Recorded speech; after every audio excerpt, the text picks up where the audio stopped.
Christian news from English Christian Times. Islamic State attacks increase in Syria.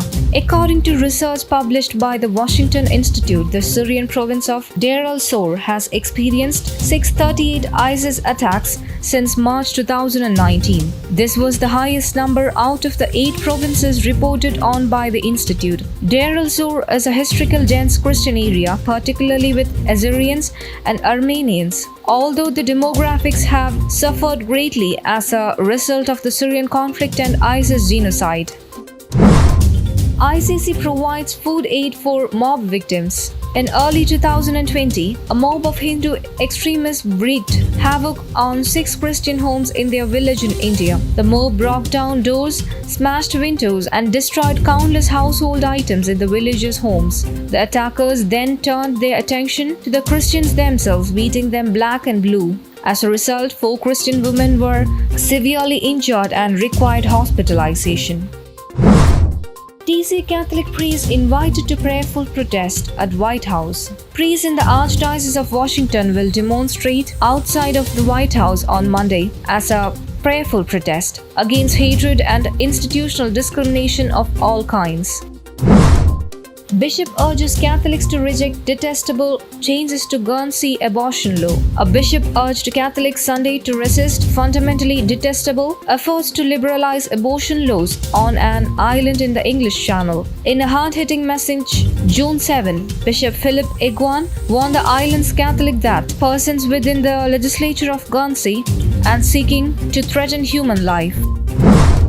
Pope Francis teams up with Olympic athletes for coronavirus charity auction. Pope Francis has teamed up with Olympics athletes for a charity auction this month to support hospitals in the regions of Italy hardest hit by the COVID-19. 3 times world champion cyclist Peter Sagan donated a custom racing bike within the Vatican crest and colors for the Pope's fundraiser, and 2018 Olympic gold medalist Sofia Goggia autographed Sky Racing boots.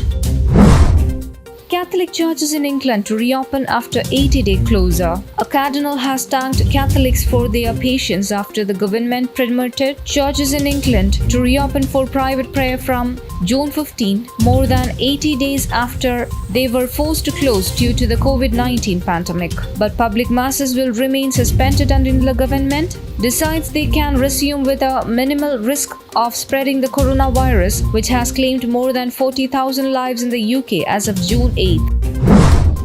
Christian families in India banned from burying their dead. Villages in the east-central state of Chhattisgarh are not allowing Christians to bury their dead until they pay fines for not taking part in Hindu festivals and rituals. Attacks on the minority community in India continue despite the COVID-19 lockdown.